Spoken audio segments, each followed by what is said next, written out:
toda vida, ela é marcada por uma dinâmica. A gente pensa que não, mas há pouco eu estava, antes de iniciar a celebração, conversando com um grande amigo meu que está aqui, o Pércio, de muitos anos, de muitos a mais de anos, né, Pércio? E a gente estava falando que nossos avós aí, italianos, são mais ou menos da mesma região. E a gente acha que é uma italianada ruim daquela região. Não vamos nem contar de onde é, né? E é claro que a gente acha marcas dessa, entre aspas, ruindade em nós. Porque a gente é fruto também do meio. Eu sou uma planta plantada no seio da minha casa. E eu não tenho só informações genéticas que me dão propensões a ter doenças, enfim, que os meus pais, meus avós tiveram, mas eu também tenho propensão a escolher de algum modo aquilo que está em mim, aquilo que é o caminho da minha zona de conforto, como a gente chama. Que prosa é essa, padre? Uma árvore, por exemplo, sofre um efeito de um ácido, né, que é um aminoácido dela que chama AIA, e ela faz o fototropismo, ou seja, ela vai procurando o sol. Ela nasce retinha, mas se você deixar o sol só de um lado nela, tiver uma sombra, ela vai em busca do sol. E muitos de nós deveríamos ser assim educados, em casa, nas nossas formações iniciais, a nossa iniciação à vida cristã, a de fato, em todos os momentos da vida, buscarmos o sol que é Jesus Cristo, buscarmos a sua face, buscarmos o seu amor. Essa deveria ser a dinâmica. Mas o que fez o diabo? Plantou em nós coisas que nos enganam, luz que não são verdadeiras, e hábitos, inclusive, dentro das nossas famílias, que nos afastam mais de Deus do que nos conduzem a Ele. E por isso o Evangelho se faz tão necessário. Quando a gente vai fazer uma construção, a primeira coisa que o engenheiro, quando vai tirar do papel aquela planta, ele vai e põe as estacas. Eu fiz engenharia civil. No momento que a gente faz estradas, tem um outro momento lá que está a estrada fechada, aí vai o engenheiro, põe o teodolito lá, que é um aparelho, e vai enfincando estradas até para o primeiro trator derrubar aquilo que é necessário, para depois vir o pavimento, para depois vir. Por que eu estou dizendo tudo isso? O Evangelho é muito prático. É a gente que muitas vezes fica falando do sexo dos anjos, mas ele é muito prático. A primeira leitura vai dizer o seguinte, olha, ontem nós ouvimos de novo de João que Jesus era o Cordeiro, mas ouvimos Isaías falando que a gente tinha que ser servidores e ao mesmo tempo ser luz. E aí quando a gente olha, como é que o Cordeiro é servidor e ao mesmo tempo é luz? Jesus é o sacerdote, mas ao mesmo tempo é o Cordeiro. Ele não é só o Cordeiro, ele também é o sacerdote. Ou seja, na vida da gente, a gente tem que servir, mas fazer com que o nosso serviço gere luz, como uma vela. Eu gosto sempre desse exemplo da vela. A terceira metáfora desta homilia. Olha para a vela, e a vela se consome toda em volta do pavio. Ela se serve toda para gerar luz. E assim, de uma maneira um pouco mais clara, o Evangelho e a primeira leitura de ontem dizia, olha, a gente tem que servir como uma vela, deixar-se consumir pela luz, e essa luz é Jesus. E hoje nós assumimos uma dimensão, ao olhar o sacerdócio de Jesus, que fala na carta aos Hebreus, que ele é um sacerdote distinto de todos os outros, e único e verdadeiro.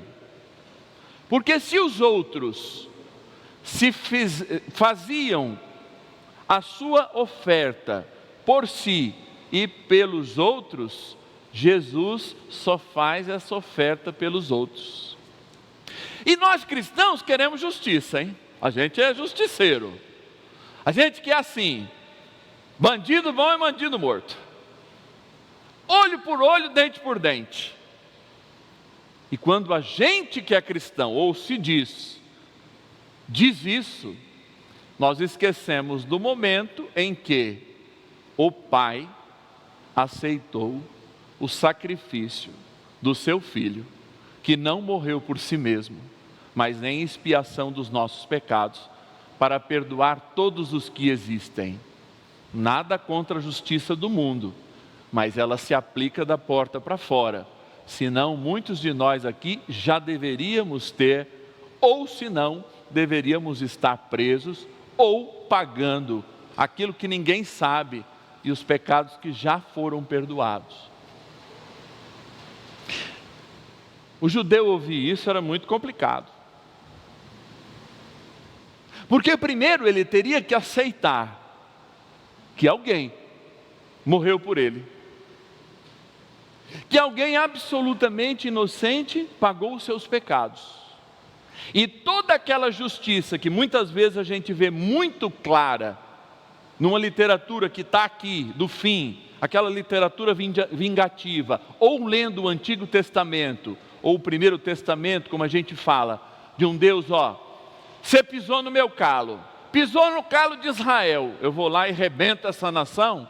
Tudo isso é apagado com Jesus, porque pisou no calo de Israel, eu na cruz vou tirar a dor de Israel e toda a culpa de quem pisou. É difícil. É difícil porque quando a gente vem para a mentalidade prática, aí é que chega o Evangelho. É difícil misturar o novo com o velho que existe em nós. Porque o que é o velho? O velho é a nossa animalidade também.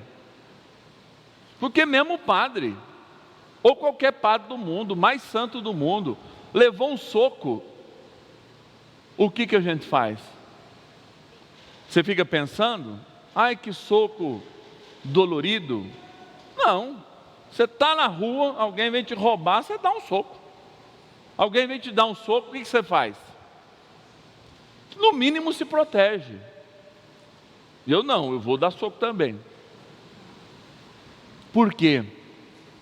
Nós somos marcados pelo homem velho, pelo homem que experimentou a primeira aliança, mas não conseguiu compreender que o sacerdote que fez a justiça, se fazendo cordeiro, é o sacerdote eterno.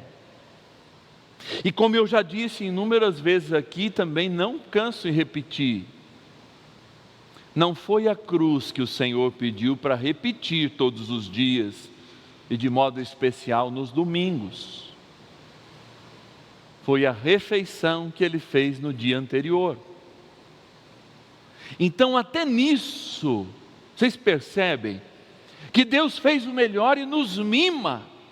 Mesmo quando ainda, entre irmãos, a gente gostaria de viver a lei de Talião, olho por olho, dente por dente. E aqui eu não sou contra nada que as leis civis propõem, nem a igreja. Mas quando o Senhor me propõe, visita o encarcerado, Ele propõe, olhe como se fosse um irmão e como eu o olho, não como o que ele merece está pagando, civilmente está fazendo, porque eu não sou uma entidade civil, eu não sou um Estado, eu não sou apenas um cidadão deste mundo. Quando me digo cristão, eu sou um cidadão do céu. E por isso que a nossa maior guerra é proteger e não avançar. A nossa maior guerra é de fato assumir a cruz de cada dia e esperando que essa cruz fale, transforme, mova os corações de cada vez mais irmãos. Como diz Francisco de Assis, ao enviar os frades, façam muito, se necessário, para evangelizar, digam alguma coisa, se necessário. esta nova roupagem que nos dá o Evangelho, a boa notícia de Deus, é a roupa de Nossa Senhora, que guardava tudo em silêncio, que não julgavam os seus perseguidores, que nunca falou mal dos parentes de José, que eram Belém inteira praticamente, não o acolheram na casa. Nunca vi Nossa Senhora falando: faz justiça, Deus, contra esses meus parentes, parentes do meu marido, que não me receberam por duvidarem da minha honra. Vocês já viram essa oração de Nossa Senhora? Não, não existe. Nem mesmo de São José, que disse uma única palavra, que ao levar a sua mulher grávida na cidade onde todos eram seus parentes, só conseguiu um parente que confiava nele, que o colocou junto com os animais para a sua mulher ter filho. Agora me conta, se Jesus foi traumatizado com essa situação, como nós somos com as nossas rejeições. Me conta se Jesus levou a cabo Belém, que era a cidade dos seus parentes que rejeitaram a sua mãe.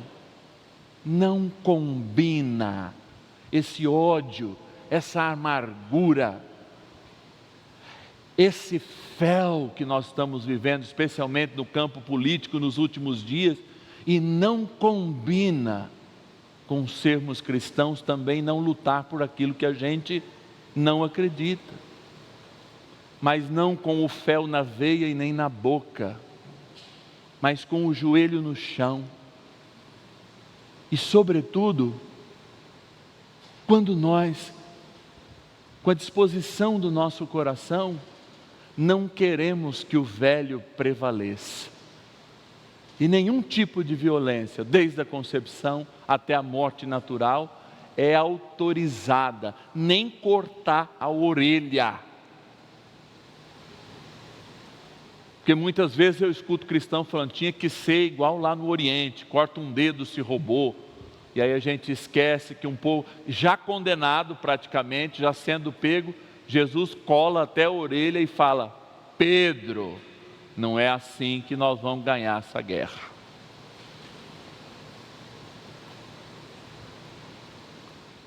Mineiro, pega a cruz aqui para mim, mineiro. É assim que nós ganhamos a guerra. É assim que nós ganhamos a guerra. Esse é o grande sinal. É na cruz que nós ganhamos a guerra. E todas as batalhas.